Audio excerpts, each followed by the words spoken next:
le fidèle de nos émissions. Que Dieu vous bénisse, vous qui nous suivez de partout de là où vous êtes. Que Dieu vous bénisse. Je sais que vous êtes tellement nombreux en train de nous suivre en ces moments pour notre message que Dieu nous a fait grâce aujourd'hui que nous puissions encore parler. Nous continuons le message qu'on avait commencé avec depuis hier, ce qui est intitulé cette fois-ci ne sera pas comme l'autre fois. Cette fois-ci ne sera pas comme l'autre fois. Oui, je suis en train de dire, les choses peuvent toujours, les jours peuvent se suivre, mais chaque jour ne sera pas la même. Gloire au Seigneur, que Dieu vous bénisse. Oh, sans plus tarder, nous allons dire merci à Dieu qui nous a donné cette opportunité, qui nous a fait grâce aujourd'hui encore de parler de lui, de développer encore sa parole, que c'est Dieu. La Bible déclare, au commencement était la parole, et la parole était avec Dieu, et la parole était Dieu. Toutes choses ont été faites par elle. Aucune chose n'a été faite sans l'intermédiaire de la parole. Alors la parole est l'intermédiaire de toutes choses. Gloire au Seigneur. J'aime ça car la Bible le déclare. La foi vient de ce qu'on entend et ce qu'on entend vient de la parole de Dieu. La foi vient de ce qu'on entend et ce qu'on entend vient de la parole de Dieu. Et il est écrit comment ils peuvent entendre parler s'il n'y a pas des envoyés, comment ils peuvent avoir des envoyés s'il n'y a pas des élus. Alors Dieu m'a choisi moi pour vous parler de sa part. Alors je ne suis qu'un simple ouvrier par lequel Dieu utilise pour que tu sois béni en moment où tu es en train de suivre ce message. Gloire au Seigneur, nous allons dire merci à Dieu, nous allons adorer ce Dieu pour ces bons moments qu'il nous a accordés d'être là dans sa présence. Gloire au Seigneur. Éternel notre Dieu de grâce, nous te sommes infiniment reconnaissants, Père, de nous avoir accordé encore ces moments, Père, que nous puissions partager ta parole. Que ton nom soit béni, ô tendre Père, que ton nom soit élevé. Personne d'autre ne pouvait le faire si ce n'est que toi. Ce n'est pas un programme, Seigneur, que nous avons établi, Père éternel Dieu, mais parce que toi tu l'as voulu, parce que toi, Seigneur Dieu de gloire, tu veux que cela soit ainsi. Voilà pourquoi nous te disons merci, Père. Ce matin, voilà pourquoi nous te disons merci, Seigneur Dieu de grâce, de nous avoir accordé ce moment d'écouter ta parole et de partager ta parole. Père éternel Dieu, qui suis-je moi devant ce peuple pour leur parler de ta part, si ce n'est qu'un instrument par lequel tu as choisi pour que ce peuple puisse être béni. Laisse que ton esprit, Seigneur Dieu de gloire, prenne ma place et que ma personne disparaisse, mais que ton esprit prenne ma place et que le peuple de Dieu puisse bénéficier des oracles qui sortira de ton esprit. Par le nom puissant de Jésus-Christ, car il est écrit, le Saint-Esprit sonde tout, même les profondeurs de Dieu. Voilà pourquoi nous laissons ce moment entre tes sentiments. Au nom puissant de Jésus-Christ, nous t'avons prié et nous disons tous gloire et louange à toi, Seigneur Jésus-Christ. Oh, merci Jésus. Hier nous avons parlé de Anne.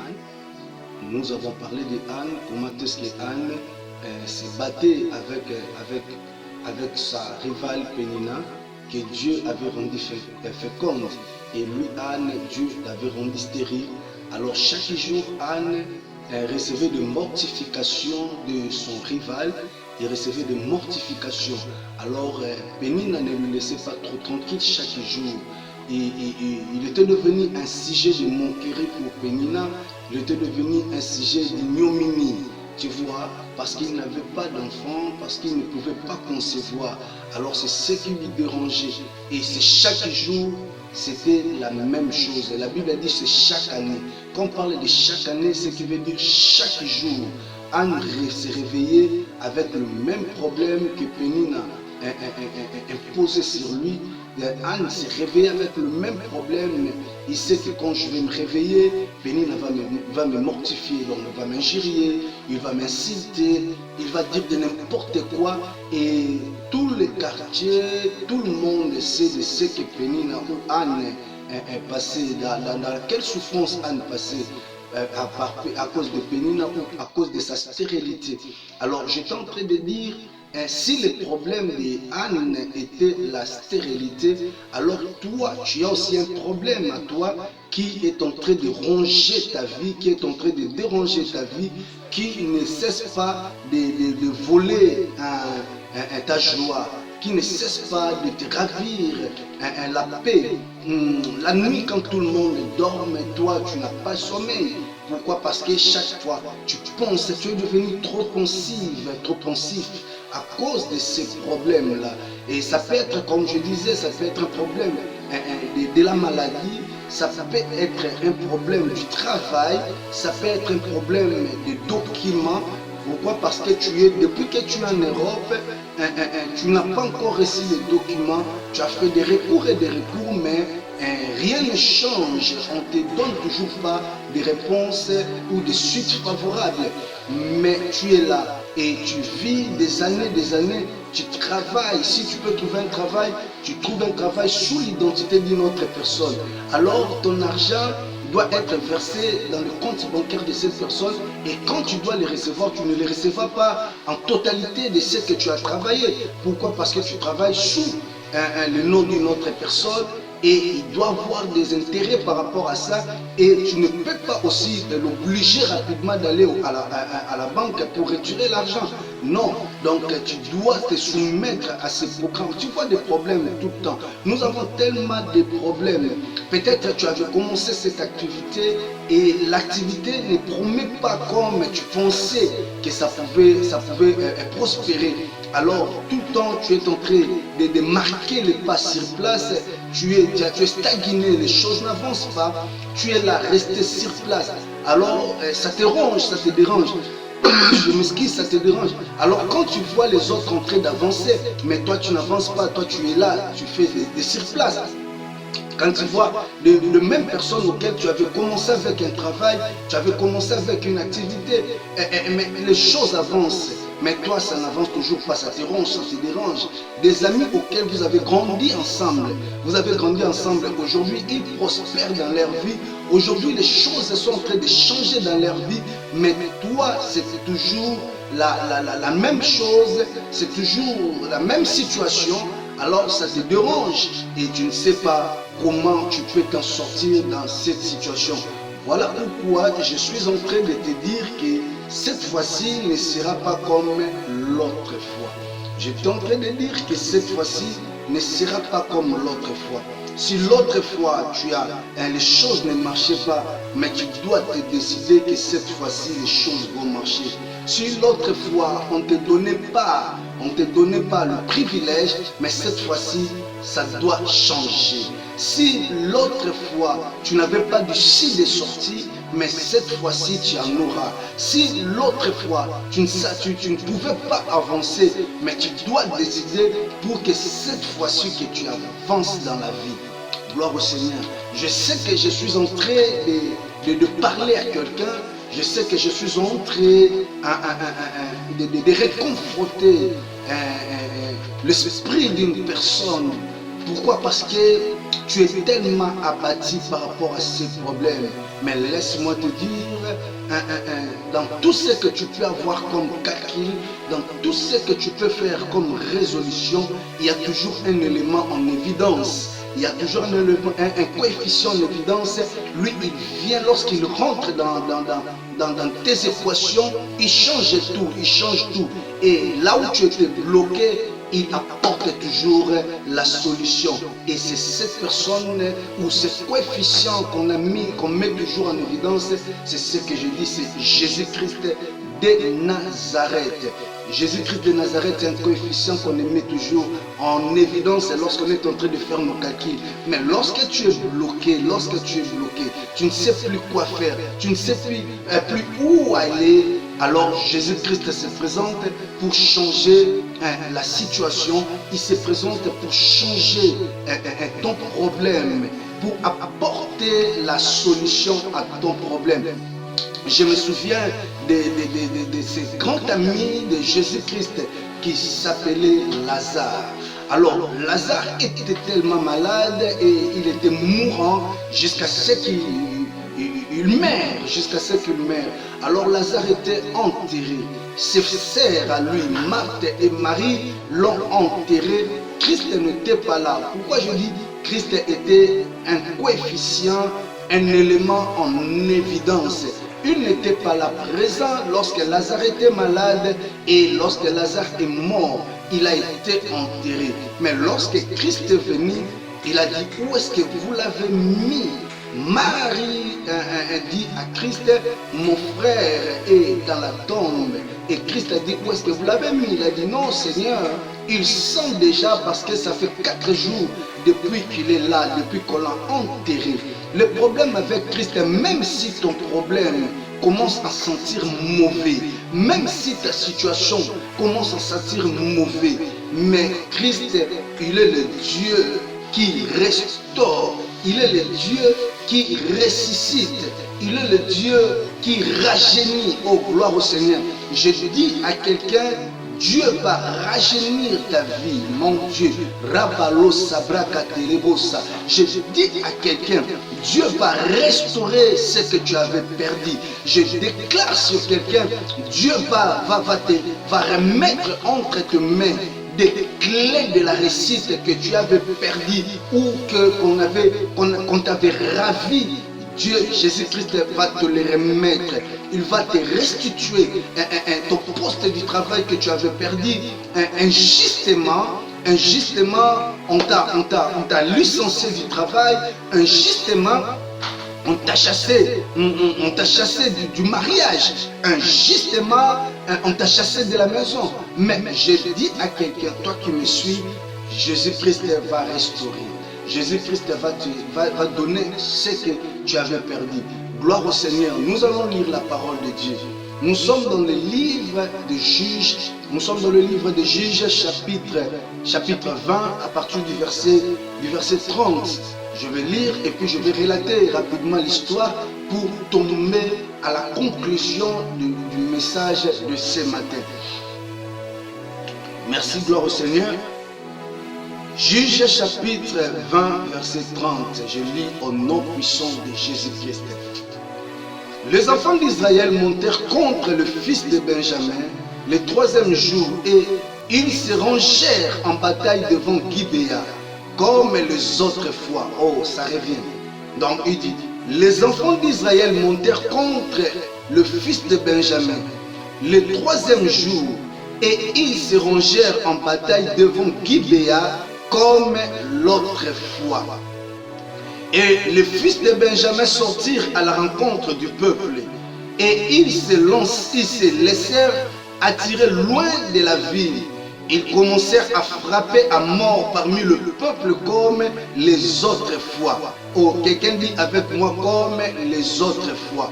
Alléluia, gloire au Seigneur. Sur les routes dont l'une monte à Bethel et l'autre à Gibéa par la campagne, et ils tuèrent environ 30 hommes d'Israël. Le fils de Benjamin disait, les voilà bâtis devant nous comme auparavant. Le fils de Benjamin disait, les voilà bâtis devant nous comme auparavant.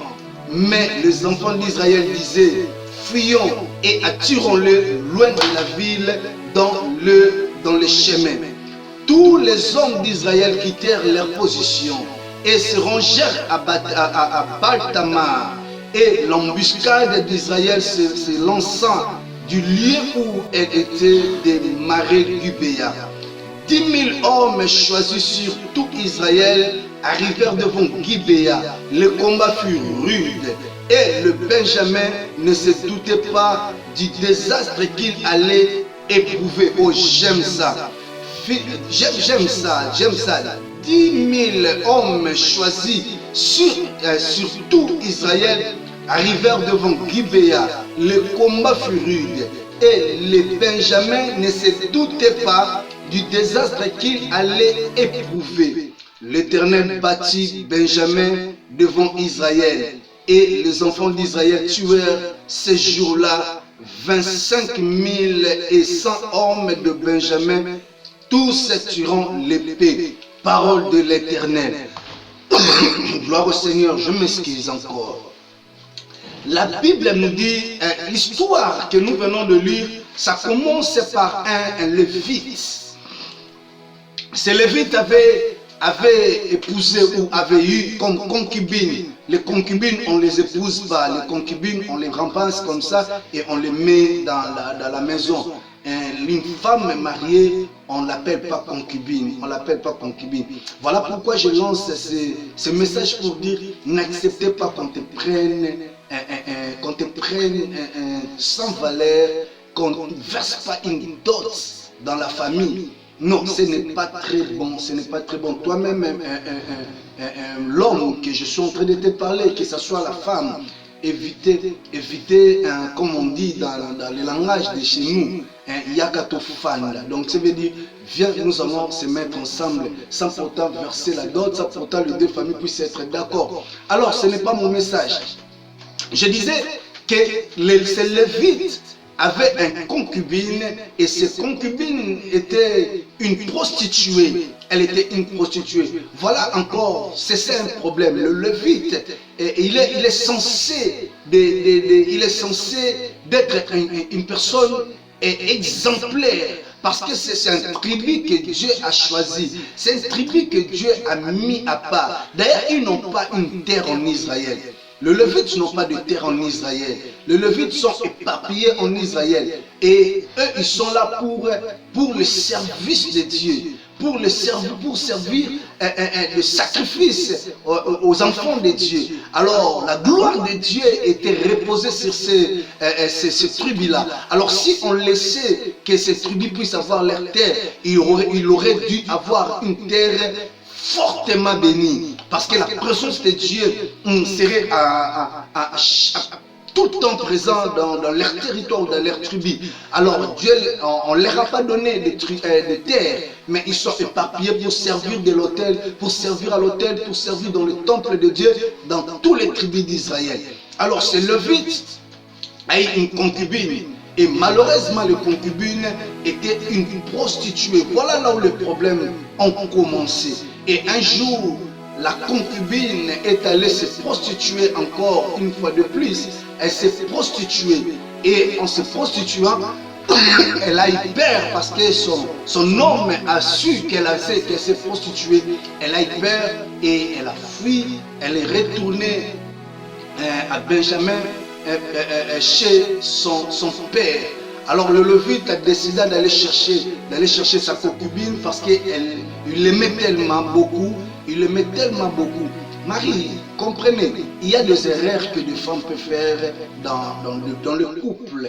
Mais il faut que nous ayons aussi la capacité de savoir pardonner. Alors ça, je pouvais dire que c'était un problème très grave que ces Lévites devaient lui donner la lettre. D'ailleurs, il ne devait même pas le répudier parce que ce n'était pas la femme légitime. Il le devait laisser partir. Mais il est allé le chercher jusque dans sa belle famille, jusque chez son beau-père. Alors, lorsqu'il est arrivé, il a dit à son beau-père, je suis venu récupérer ma femme et nous allons retourner, peu importe ce qu'elle avait fait. Alors, le beau-père, connaissant, voyant comment ces Lévites se comportaient vis-à-vis de sa fille. Parce que ce n'est pas donné à tous les hommes. Oui, ce n'est pas donné à tous les hommes de se comporter de cette manière-là. Ce n'est pas donné à tous les hommes de se comporter de cette manière. Alors le père a dit à son beau-fils, laissez-moi vous recevoir chez moi, même pendant cette nuit, et nous allons dîner ensemble, puis je vous laisserai partir. Il lui a pris premier jour, deuxième jour, le troisième jour, le Lévite s'est dit, non, je dois quitter et retourner parce que j'ai des choses à faire. Je ne peux pas laisser l'hôtel, j'ai des choses à faire. Gloire au Seigneur. Il a pris en fait sa femme et ils ont retourné. En chemin, il partait et il fait nuit. ils devaient avancer un peu pour aller dormir. Là où ils sont arrivés, c'était une terre étrangère. C'était une terre étrangère. Ce n'était pas une terre des enfants d'Israël. Il a dit à ses serviteurs, faisons un peu la marche, avançons un peu jusqu'aux terres de l'un de nos frères, jusqu'à chez nos frères israélites, et puis nous allons dormir. Alors, ces Lévites étaient de la tribu de Benjamin. Alors, ils sont arrivés à Gibéa de Benjamin. Et lorsqu'ils sont arrivés à Gibéa de Benjamin, alors là-bas, il faisait tellement nuit et personne ne pouvait lui recevoir. Il a dit, nous allons nous arranger dormir. C'était dans un lieu public, c'était comme dans un terrain. Alors nous allons nous dormir là, passer la nuit. Et comme personne nous a reçus chez lui, le matin nous allons continuer notre route. Et de là, il y a un vieux qui, lui, il n'était pas aussi de ces tribus-là, mais vous savez, c'est toujours comme ça. Tu peux être Congo, mais tu habites Bukavu, tu peux être un Kivusien, mais tu habites Équateur, tu peux être un Équatorien ou Ngala, et tu habites peut-être Katanga, et ainsi de suite, comme il faut parler aussi des pays. Tu peux être un Béninois, mais tu habites Côte d'Ivoire, tu peux être un Haïtien et tu habites États-Unis. Là, je bénis ma fille, prophète Wisdom. Lui, elle, c'est une Haïtienne et elle habite, Wesley habite États-Unis. Vous savez, c'est comme ça dans la vie. Vous pouvez être un Congolais, mais vous habitez aux États-Unis. Vous habitez aux États-Unis. C'est comme ça dans la vie. Là aussi, je salue. Je salue mon frère Dadi Mbaka. Gloire au Seigneur, lui qui est là-bas. Je salue ma fille Irène Mboula et aux États-Unis ainsi que Yves Lugenu. Que Dieu vous bénisse. Gloire au Seigneur, vous êtes tellement nombreux. Alors là, ils se sont dit, nous allons faire une marche pour arriver là où on devait arriver. En allant, le vieux leur a pris pour aller dormir chez eux. Alors, la nuit où ils étaient là, dans la maison de ces vieux, alors un groupe de jeunes gens sont venus frapper à la porte de ces vieux pour leur dire, faites-nous sortir l'homme que tu gardes chez toi, car nous avons besoin de le connaître. Alors, le reconnaître que la Bible parlait là-bas, ce n'est pas le reconnaître de savoir son nom, de savoir de quelle tribu est-il, de savoir où il vient, ou quel est le nombre de la personne qu'ils ont, sa femme, non. Le connaître, là veut dire quoi? Nous voulons passer nuit avec lui. Donc, c'est ce qu'on appelle la sodomie. Ils voulaient faire ça. C'était un groupe de jeunes gens. Mais là, ce sont les enfants d'Israël. Pourquoi? Parce que le vieux a dit ceci. Ne faites pas du mal à cet homme. J'ai avec moi deux filles de mes filles. J'ai deux filles chez moi, je vous le donnerai. Et vous pouvez faire de ce que vous voulez. Vous pouvez faire de ce que vous voulez. Et lui aussi, il a une concubine. Vous pouvez aussi la prendre et faire d'elle ce que vous voulez. Mais ne faites pas du mal à cet homme. Vous voyez? C'est ce que la pédophilie, excusez-moi les termes, voulais-je dire, l'homosexualité. L'homosexualité. C'est quelque chose, c'est abominable devant Dieu. C'est abominable devant Dieu, l'homosexualité, la lesbianité. Vous voyez, la lesbianisme, ce sont des choses abominables devant Dieu, car Dieu a fait un homme et une femme. Si un homme veut se faire plaisir, il doit chercher une femme. Et si une femme, vice-versa, veut aussi faire son plaisir, il doit chercher un homme. Ce n'est pas entre l'homme et l'homme et femme. C'est la sorcellerie pure et simple. C'est l'abomination devant Dieu. Vous qui le faites, répentez-vous, cherchez la face de Dieu, demandez à Dieu pardon et décidez-vous d'arrêter ces chemins.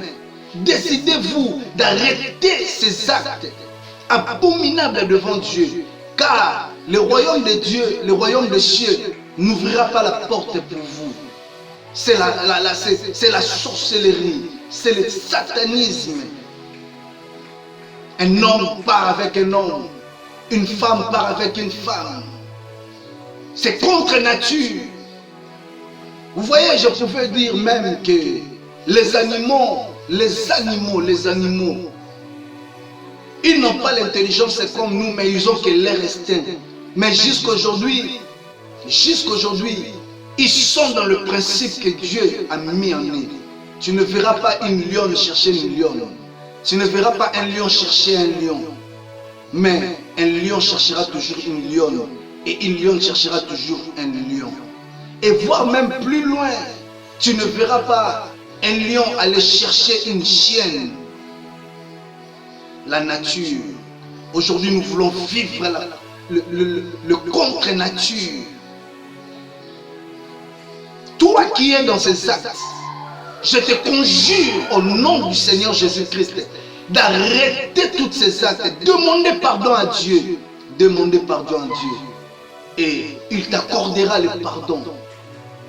Et décide-toi d'arrêter ces habitudes, ces actes abominables devant Dieu. Sinon, après ta mort, où iras-tu? Où iras-tu?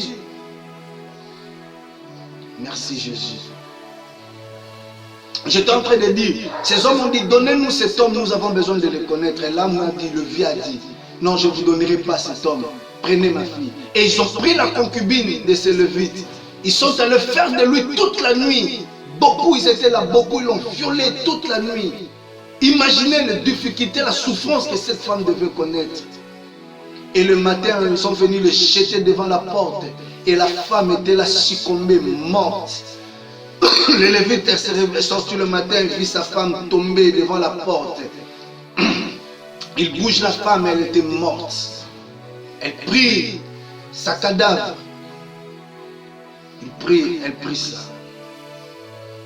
Il a pris sa mort, il est parti avec. Arrivé parmi les enfants d'Israël, il découpa en morceaux cette femme, en 12 morceaux. Et il envoya chaque partie à chaque tribu. Et lorsque les chefs de chaque tribu ont reçu le colis, ils pensaient que c'était une chasse bien méritée. Mais en ouvrant, c'était une partie de corps humain. Alors ils ont dit, qui a fait ceci? C'est un sacrilège. C'est abominable. Car notre Dieu n'est pas un Dieu de Moloch auquel on peut sacrifier des humains. Et nous ne sommes pas des cannibalistes, des cannibales plutôt, pour manger des chairs humaines. Alors tous les enfants d'Israël se sont rassemblés et ils se sont dit, nous allons trouver qui ont fait ça. Alors c'est alors que le Benjamin est venu leur expliquer l'histoire comme je te l'ai expliqué. Et les enfants d'Israël se sont décidés de dire, non, personne ne retournerait chez lui à la maison. Nous allons chercher, nous allons aller chez les Benjamites pour qu'ils nous remettent ces gens, ces bandes de voyous qui ont fait toutes ces choses. Ces bandes de voyous qui ont fait toutes ces choses. Alors de là où ils sont allés, les enfants de Benjamin ont dit, nous ne vous livrerons pas. Parce qu'ils sont même, eux tous, ils sont conscients de leurs actes. Parce que ce sont des choses qui se passaient déjà là-bas. Ils sont conscients de leurs actes. Ils sont conscients. Il y a beaucoup de gens dans la vie, ils sont conscients de leurs actes. Tu es dans le péché, mais tu es conscient de vivre ça dans le péché. Non. Non. Il ne faut pas être une personne, un homme charnel. Il y a des gens comme ça. Il est dans l'impudicité, mais il est conscient de ce qu'il fait. Même il est là à l'église, on prêche sur le péché, sur l'impudicité, sur la fornication, sur l'infidélité. Il est là à l'église, chaque jour l'écoute, mais rien ne change dans la vie. Les enfants d'Israël et les enfants de Benjamin, les Benjamites, ils étaient conscients de ce qu'ils font. Ils ont dit, nous ne vous livrerons pas. Alors les enfants d'Israël ont dit, si vous ne livrez pas, ils ont livré bataille. Ils se sont décidés de livrer bataille contre eux. Alors avant de livrer bataille, ils ont fait ce qui devait se faire. Ils sont allés chercher Dieu l'Éternel pour lui poser la question du Seigneur. Devrions-nous monter contre nos frères Benjamin d'Israël? Dieu a dit, allez-y. Là, c'était pour la première fois. Ils sont posé la question pour avoir la précision. Et qui de nous montera le premier?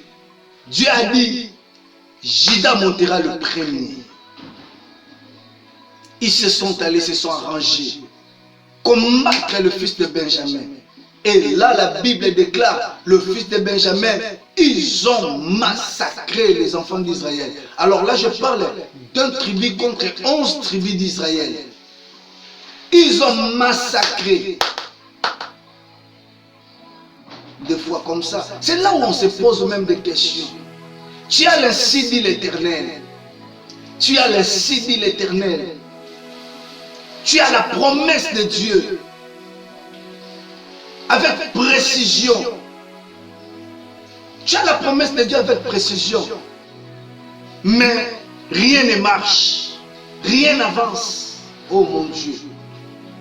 Oh mon Dieu.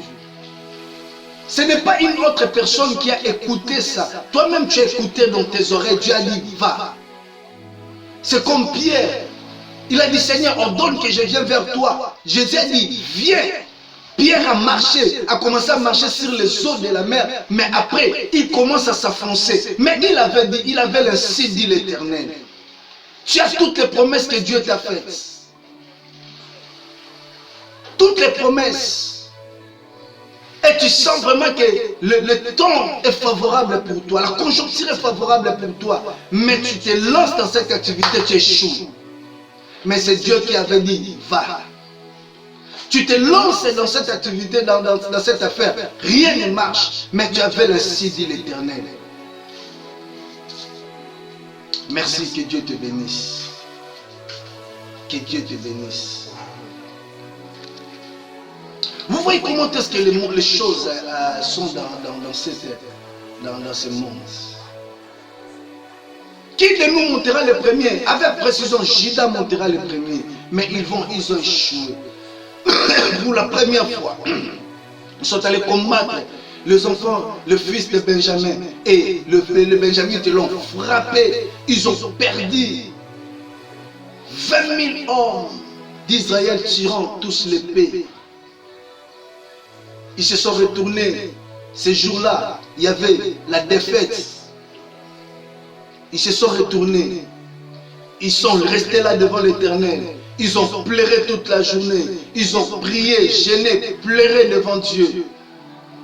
Et le matin, pose encore la question à Dieu. Devrions-nous encore monter contre les enfants de Benjamin, le fils de Benjamin? Dieu a dit, allez-y. Il donne la permission, allez-y. Allez-y. Mais ils sont allés là-bas. On les a encore battus. Le fils de Benjamin les ont battus encore. Ce jour-là encore, il y a encore plus de pertes du côté des enfants d'Israël. Plus de pertes. Beaucoup des hommes sont succombés ce jour-là dans cette bataille fraticienne. Ils ont perdu. Combien de fois tu as tenté et que tu as perdu? Combien de fois tu as essayé et tu as perdu?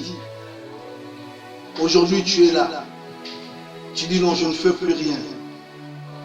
Les choses ne sont pas favorables pour moi, je ne fais plus rien. Je m'arrête là, c'est tout, je m'arrête.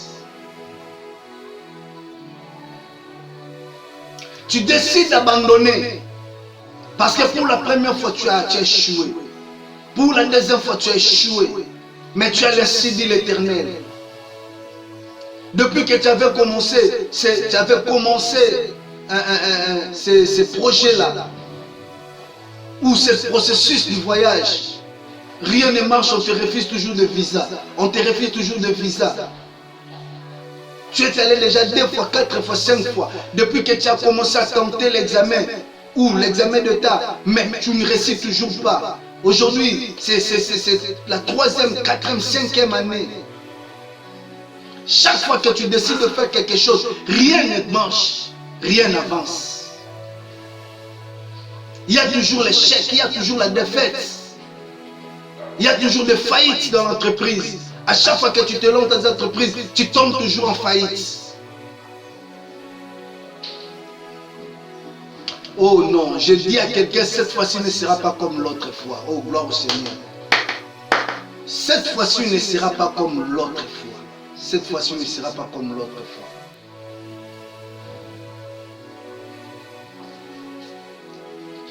Les enfants d'Israël ont succombé et ils sont allés encore pleurer Dieu. Ils ont monté encore pleurer. Dieu posait Dieu les questions. Qui de nous montera? Vous savez,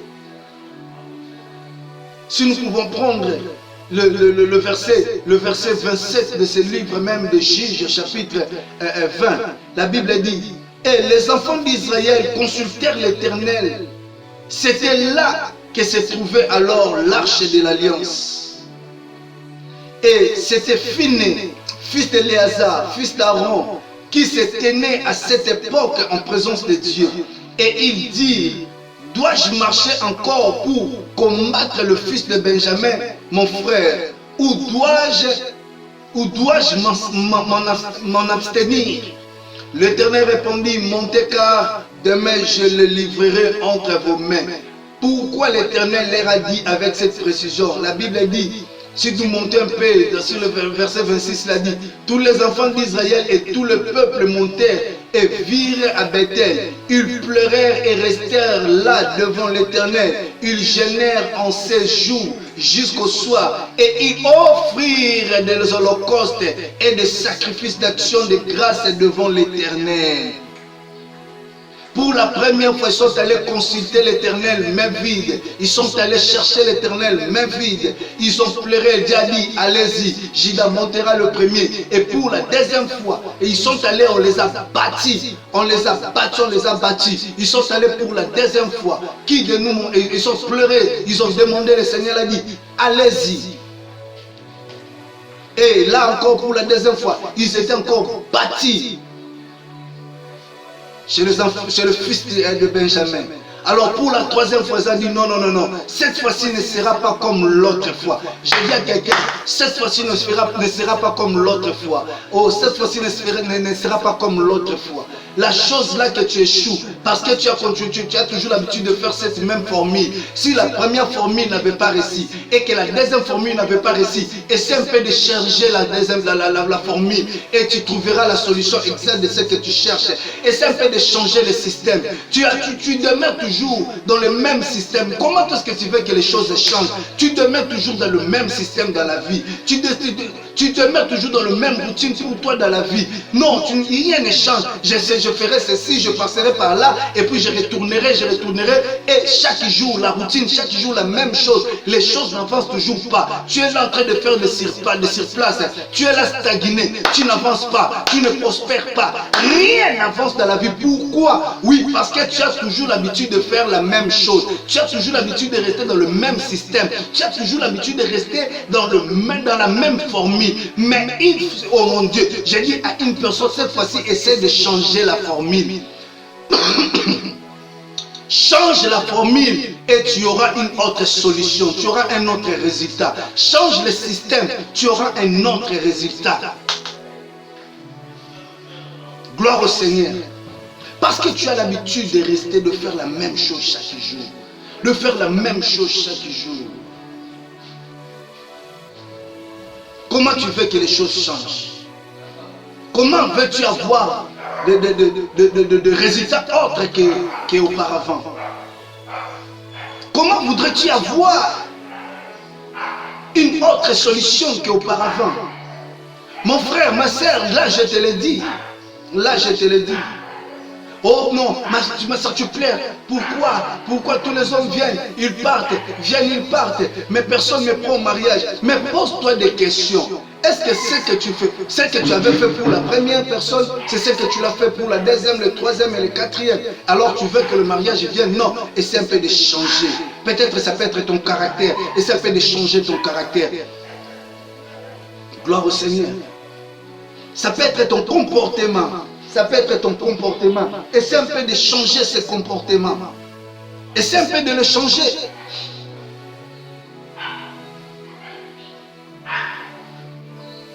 Tu as toujours l'habitude d'échouer.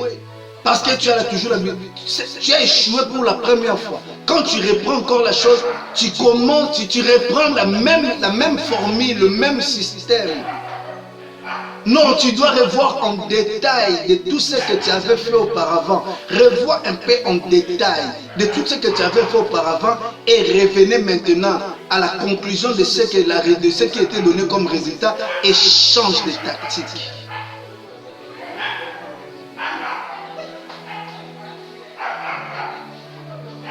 Non, je dis le jeu doit se jouer en petits détails.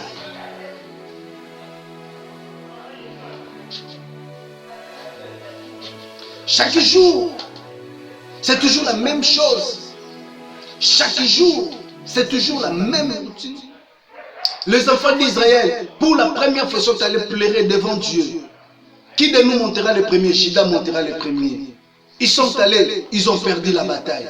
Deuxième jour, ils sont allés pleurer. Devons-nous encore monter devant les enfants d'Israël? Dieu dit, allez-y. Ils sont allés, ils ont perdu la bataille. Et le troisième jour, ils se sont décidés, ils ont dit non. Vous savez, il y a certains combats, même si tu ne te bats comme ça, tu ne réussiras pas. Il y a des combats auxquels l'Éternel lui-même devait livrer à ta place.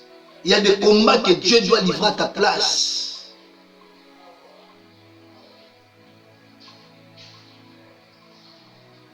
Oui. Oui. Ils ont dit, non, cette fois-ci, ils ont mené des holocaustes, des sacrifices. Les actions de grâce. Des actions de grâce. Comme d'habitude, les actions de grâce, on les donne après avoir reçu quelque chose de la part de Dieu. Après avoir vaincu. Après avoir réussi, que tu amènes l'action de grâce. Et ils ont dit, nous amènerons maintenant l'action de grâce avant même la victoire. C'est pour dire quoi? Nous achetons déjà notre victoire. Oh, gloire au Seigneur. J'étais tenté de dire même que non, ils ont dit nous devons corrompre avant l'arbitre pour que la victoire soit déjà de notre côté. Heureusement que Dieu ne peut pas être corrompu, mais Dieu c'est un personne, c'est un Dieu de principes et de systèmes. Il faut comprendre seulement comment est-ce que Dieu agisse. Tu plais le monde. Est-ce que tu as l'habitude de payer ta dîme? Est-ce que tu payes ta dîme régulièrement? Pour cette entreprise, lorsque tu fais des bilans, lorsque tu fais des inventaires à la fin et que tu dégages des charges et tu trouves que non, il y a des bénéfices, paye-tu ta dîme? Combien tu donnes comme offrande à Dieu? Pour tes enfants, vous savez, combien tu donnes? Dieu a remis à Job tout ce qu'il avait perdu. Pourquoi? Parce que Job avait l'habitude de payer les offrandes pour ses enfants.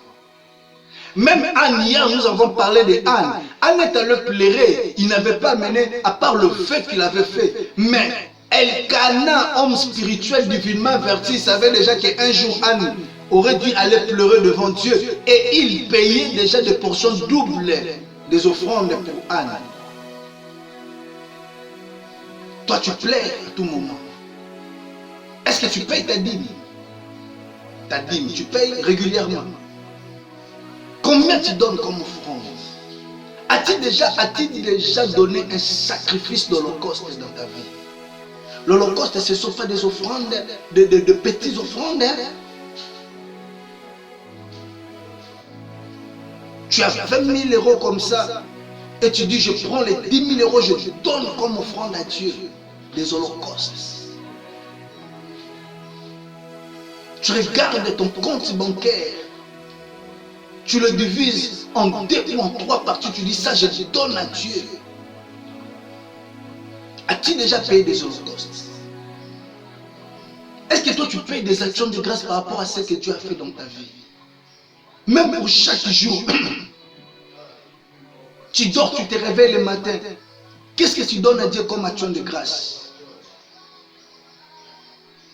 Non, je dis cette fois-ci ne sera pas comme l'autre fois. Tu dois changer le système. Tu dois changer ta façon de faire. Tu dois changer ta façon de faire. Pour la première fois, ils n'avaient pas mené les offrandes, ni les holocaustes, ni l'action de grâce. Pour la deuxième fois, c'était même mal. Ils ont perdu. Mais lorsqu'ils ont compris que nous devons amener, la Bible dit, les enfants de Benjamin, le fils de Benjamin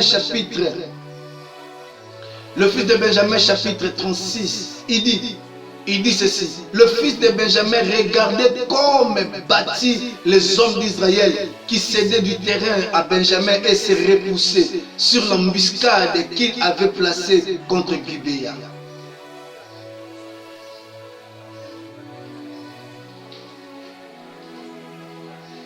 Vous voyez, ils se sont bâtis ce jour-là.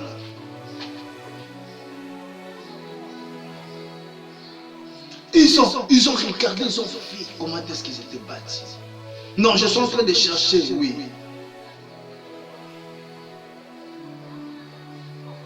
Oui, le verset 34, c'est ça que là je suis. J'aime ça dit, 10 000 hommes choisis sur tout Israël arrivèrent devant Gibéa. Le combat fut rude et les Benjamins ne se doutaient pas du désastre qu'il allait éprouver. Et l'Éternel bâtit Benjamin devant Israël. Et les enfants d'Israël tuèrent ce jour-là 25 100 hommes de Benjamin, tout tirant l'épée.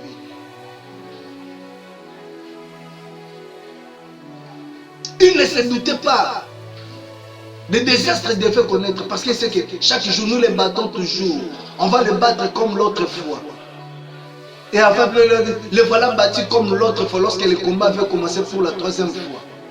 Ils ont battu, ils ont dit, lorsque les enfants d'Israël ont laissé terrain, ils ont fui. Ils ont dit, le voilà battu comme l'autre fois. J'ai dit, cette fois-ci, on ne te battra pas. Cette fois-ci, tu ne perdras pas cette bataille. C'est parti, cette fois-ci, ça ne sera pas la bataille, mais tu gagneras la guerre. J'ai dit, cette fois-ci, tu gagneras la guerre.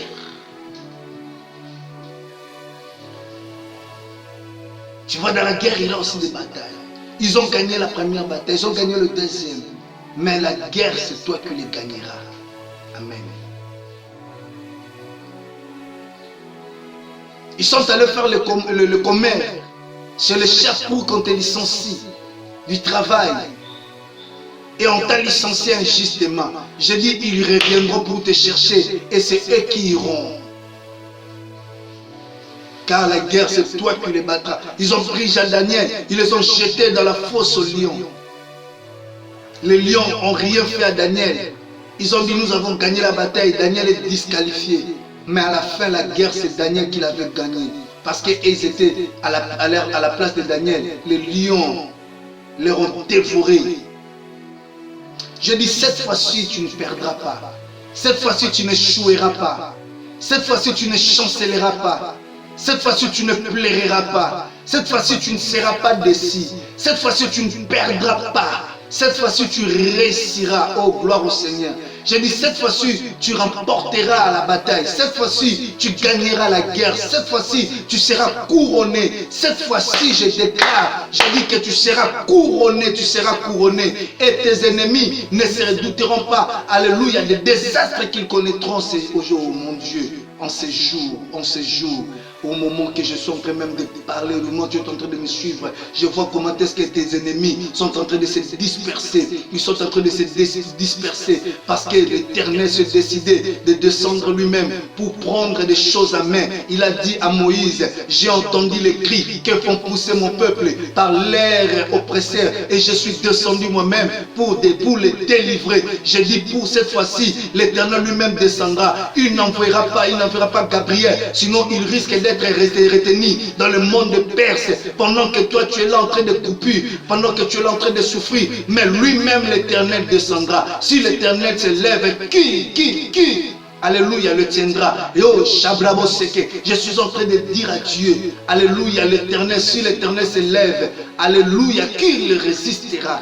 Même les montagnes s'ébranlent devant lui. Oh, je dis à quelqu'un, cette fois-ci l'Éternel lui-même se lèvera. Cette fois-ci l'Éternel lui-même viendra. Oh, pour ta situation lui-même viendra. Alléluia, dans la prison. Jacques, oh Jean, alléluia. Et Jacques, ils étaient décapités. Mais pour Pierre, l'Éternel lui-même était descendu pour lui faire sortir de la prison. Car la Bible déclare, l'ange de l'Éternel est apparu dans la prison de Pierre. Il lui a tapé à côté. Il lui a dit, mets ton manteau, tes sandales, ta ceinture. Et partons.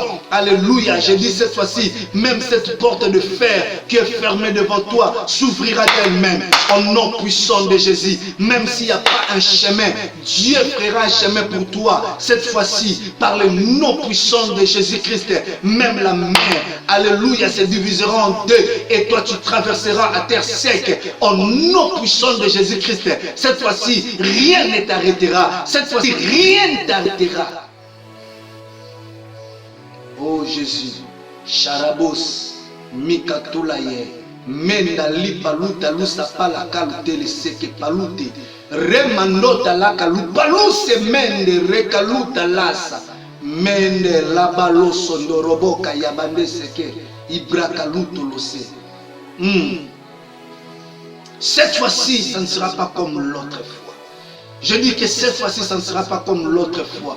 Un jour, tu te réveilleras. Alléluia. Les choses ne seront pas comme auparavant. Alléluia. Jésus. Alléluia. Oh mon Dieu, mon Dieu. Comme les jours ont l'habitude d'instruire un autre jour. Alléluia. Hier avait instruit aujourd'hui et que tu devais souffrir. Mais aujourd'hui, lui dira, les jours d'aujourd'hui, il dira non. Les choses ont changé. Il ne peut pas souffrir. Les choses ont changé. Il doit sortir de ce lit de l'hôpital. Les choses ont changé. Cette maladie doit disparaître. Les choses ont changé. Cette fois-ci, alléluia, elle devient féconde. Les choses ont changé. Cette fois-ci, alléluia, c'est le mariage. Les choses ont changé. Cette fois-ci, il ne vivra plus dans le chômage. Il aura du travail. Oh, cette fois-ci, il ne restera pas travailler sur l'identité d'une autre personne. Il aura ses documents à lui. Cette fois-ci, mon Dieu, Repalu Samana Korabraseke Menego, I tell you the truth. Oh, something, hallelujah, must change in your life in Jesus' name, because your God is the greatest God. Hallelujah. Shabano Sabrake Lebo Shanta Manabo. Don't fear anything. Don't fear anything. Hallelujah, because you are a God. Your God is the biggest. He will do more than in your life. Ton Dieu ne te laissera pas. Cette fois-ci, lui-même descendra. J'ai dit cette fois-ci, c'est lui-même qui est descendu. Voilà pourquoi tu déclares cette fois-ci ne sera pas comme l'autre fois. Cette fois-ci ne sera pas comme l'autre fois. Le fiancé ne partira pas. Cette fois-ci, ce fiancé te marie, te prendra en mariage. Cette fois-ci, ces documents-là, on ne les mettra pas dans la tiroir, mais cette fois-ci, on signera ces contrats. Oh, cette fois-ci, tu signeras ces contrats de partenariat. Cette fois-ci ne sera pas comme l'autre fois. Je le déclare sur ta vie, au nom puissant de Jésus-Christ, que Dieu te bénisse. Voilà, c'était là notre deuxième partie de ce message, que cette fois-ci ne sera pas comme l'autre fois. Suivez-nous toujours sur YouTube, suivez-nous sur notre chaîne YouTube, nos chaînes YouTube, Nathan Boeka Ministries TV, Nathan Boeka Ministries TV, suivez-nous sur Montabor Ministries TV, suivez-nous sur Irak TV Délivrance. Et là, tu auras tous nos messages et mes numéros sont là. Tu peux m'écrire sur WhatsApp. Tu peux m'appeler et votre humble serviteur sera là pour vous prendre. Vous avez besoin de directives, vous avez besoin de révélations, vous avez besoin de prières. N'allez pas chercher des marabouts, n'allez pas chercher des devins, n'allez pas qu'on te lave le corps avec je ne sais pas quoi. mais la Bible dit, confie-toi à l'Éternel, tu seras affermi, mais à mes serviteurs, les prophètes que nous sommes, que tu réussiras. Donc pour dire que ta réussite est entre les mains du serviteur de Dieu, tu peux être là, ton pasteur fait lui confiance, alléluia, ton prophète fait lui confiance et fais-moi confiance, Dieu te bénira. Mais ce que je vous demanderai, abonnez-vous massivement sur nos chaînes, comme je viens de vous le citer, abonnez-vous massivement sur Nathan Boueka Ministries TV, abonnez-vous massivement sur Montabor Ministries TV, abonnez-vous massivement sur Erac TV Délivrance. Abonnez-vous massivement et vous allez continuer à suivre nos messages. Et c'est aussi une manière pour vous de nous soutenir, ça serait bien. Et nos comptes bancaires sont là, en bas de vos écrans. Si vous avez besoin de nous soutenir par vos offrandes pour faire avancer l'œuvre de Dieu, et vous devez shifter vos transferts. Il y a le compte bancaire si vous êtes à l'étranger, et si nous sommes dans le pays, vous pouvez faire sur tous mes numéros, vous pouvez envoyer. Il y a l'Orange Money, il y a le RTL Money, il y a Africell Money qui est là. Vous pouvez toujours tout le temps envoyer vos offrandes ou vos contributions. Ça sera une grande part, une grande bénédiction aussi pour vous, car la Bible déclare Dieu se souviendra toujours de tout le travail ou de tout le bien que tu fais au sein. Alléluia. Que Dieu te bénisse, que Dieu te bénisse. À la prochaine. Ciao.